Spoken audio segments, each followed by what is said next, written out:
You know, little did I know, whenever I started this journey back, that the number 15 was going to end up being so significant to me. It was 15 years of a layoff. I've now officially been back into the sport for 15 months. I took up the sport when I was 15 at U.S. regional, national, and world championship events. I've earned 15 medals. Coming up on my 15th anniversary. You know, and what's so significant about that is the people that know my story know that, you know, that I gave up my dream in my youth, you know, to pursue my marriage. It's a one-rep max sport, so it's kind of like letting go of the bench press for 15 years. There's been a lot of injuries. I didn't manage my comeback well. I've dealt with and overcome, fortunately, plantar fasciitis in my left heel. Then I had a severe groin strain that eventually became adductor tendonitis, and that was extremely painful. You know, there's a big difference between hitting the reset button and then fulfilling your destiny. There's a big wedge, there's a big gap right there, you know, and you've got to fill that gap in order to bridge the gap, you know, of that wedge.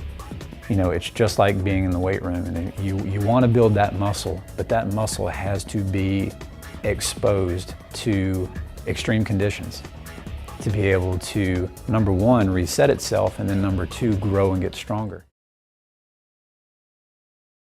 One of my dreams had always been to be a national champion, you know, along the way to being world class.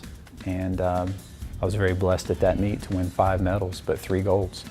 So I actually came home with 3 national championships. Just knowing that I was staying true to what it was that I was called to do and seeing the results, I couldn't have even imagined that the results that I've had even the last 12 months would have been as good as they are. I end up going to world championships and, you know, placing in the top 8 in 4 different events, 4 different disciplines after only 14 to 15 months back. If I were to have to say what my most successful moment was, I would have to say that for me personally, it would have been hoisting that javelin national championship gold medal, by far. That represented the accomplishment of a lifelong goal, and a goal that I'd had for 39 years. I had my best throw of the year, the best throw I've had since I've come back into the sport. It wasn't really all about the medal, it was about the performance as well. And I knew right then and there, at that moment in time, I knew that I was back and that I was going to be a force to be reckoned with.